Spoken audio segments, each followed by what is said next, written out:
So Youssef Antoun Makhlouf, born 1828 in Beka Kafra, Lebanon. And the parents said, we have a new child. And people came, they held the baby. There was electricity coming out of the baby. And they looked at him in a certain way to say, we don't understand what child we have given birth to. Alien stuff. And this man, as he grew 2 years, 3 years, and the mother realized every time early in the morning, you would just go out of the room. And you would disappear for hours. But he was always coming back until the mother said, I'm going to follow this child. 2 years. Went corner of the mountain.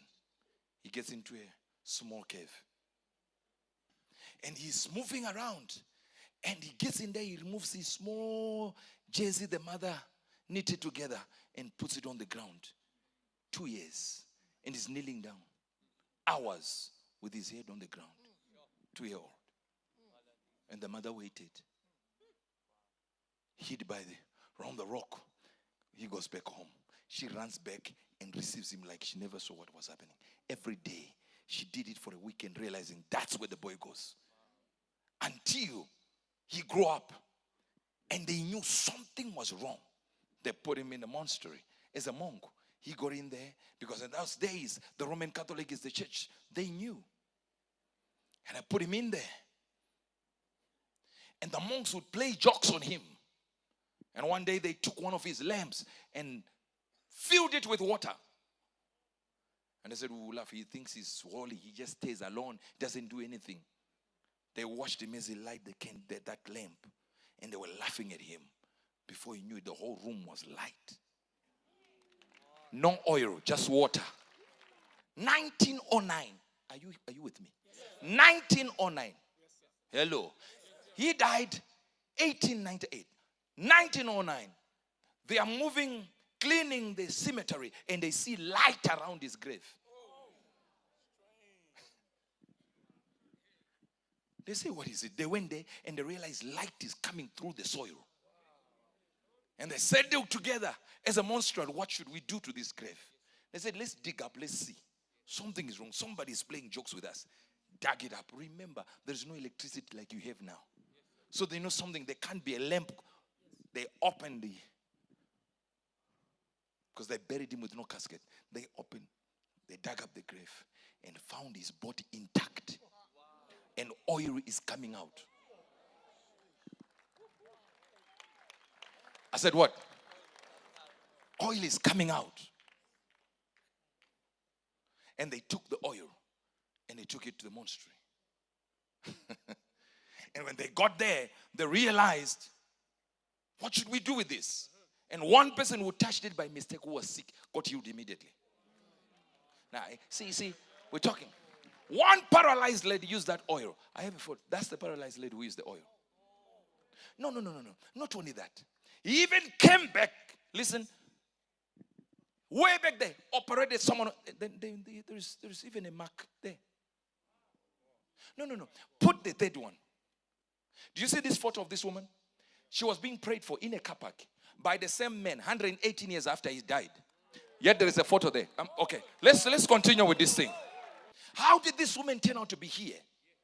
One friend, sick, near death. One friend said, you know what? There is a place.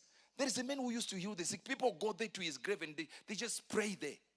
Say, pray at the grave for what? She went there, knocked on the door because there's this monster. They are knocking on the door so somebody can respond. Nobody answered. A tap on the door, on the shoulder. What are you looking for? No, we came here. We heard that there is a saint who passed away way back. So now the people just come here and they pray here and they are inspired by his faith. He said, no problem. Just pray. She prayed. As she got into her car, he said, let me pray for you. That's the photo you saw. And the son took a photo of the two of them together and took a photo, a selfie with him. And as they were walking, he checks the picture of the man of God who died and the picture of the one who is praying for the mother. They said, let's run back to the monastery. They said, who is this? They said, he died way back. When? 1898. Time will not allow me to give you St. Patrick's The man who created the breastplate, his prayer was different. He would walk and say, Christ before me, Christ on my left, Christ on my right, Christ behind me, Christ under me, Christ above me, Christ in my eyes, Christ in my ears, Christ in my hair, Christ in my legs, Christ everywhere, sir. Christ. He says, by the power that gives lightning is panda. People who are dangerous, sir. One king said, I will not believe in your Jesus Christ. My father died and your God killed my father. He said, you don't believe the God I serve? He said, yes. But if you, sit down. If you, as a Christian, can raise my father from the dead, I don't need him to survive for years. He can just come out and talk to me for a few minutes. I will believe in your God. He says, where is your father? He said, he's buried there. How many months? 6 months. He said, take me to the grave. He went there, he took his stuff. He signed his name. No. He didn't say Jesus Christ. Flattened the top of the grave. Wrote Patrick's. He said, dig it up. He dug up. He grabbed that cloth. Said, wake up. The men woke up. Talked to the king. So now are you okay now? He can go.